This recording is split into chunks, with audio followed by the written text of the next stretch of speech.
Senator Jon Thune, a Republican from South Dakota. He is Senate GOP Conference Chairman. Have you yourself seen the Democratic version of the memo, Senator? I have not, John. Nope, just the Republican one. All right, so there is word, this thing goes on for 10 pages. And some who have seen it suggest that the Democrats sort of intentionally left in items that are going to need to be blacked out so that the FBI or the Department of Justice has to go in and redact those items. Does that seem plausible to you?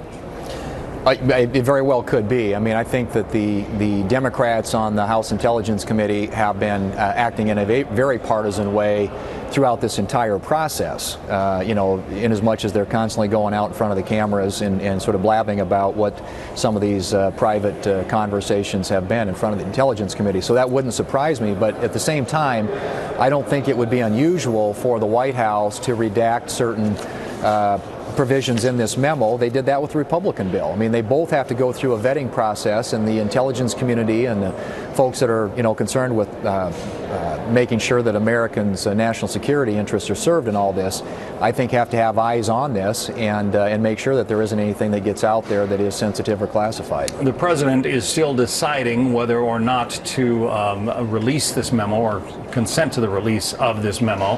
Here's what Sarah Sanders had to say yesterday at the White House briefing. The president has seen the memo. He met with the Deputy Attorney General, Rod Rosenstein, within the last hour to discuss some of the differences between the two memos.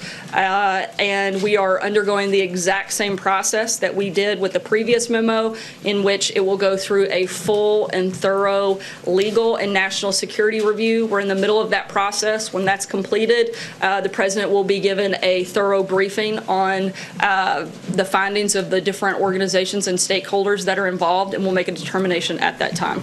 So it puts the White House in a bit of a box, because if the president decides not to allow the release of the memo or decides to release a substantially redacted memo, aren't there going to be screams on Capitol Hill that the Republicans are hiding something?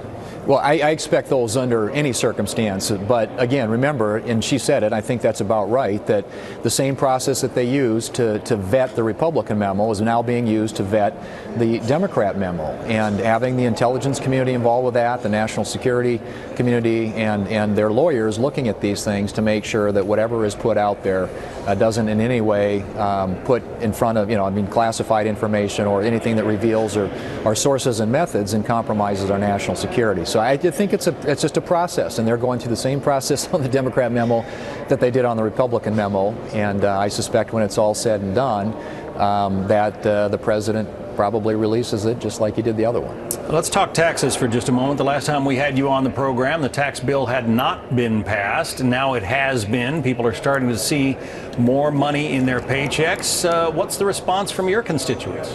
Been very positive, John. We're excited about what this means for the economy, not only in terms of the actual tax reductions, tax cuts that the American people and American workers are going to start seeing in this month in their paychecks, but also what it's going to mean for the economy. We're seeing these companies, it's over 3 million now people who have benefited from either bonuses, pay increases, benefit increases.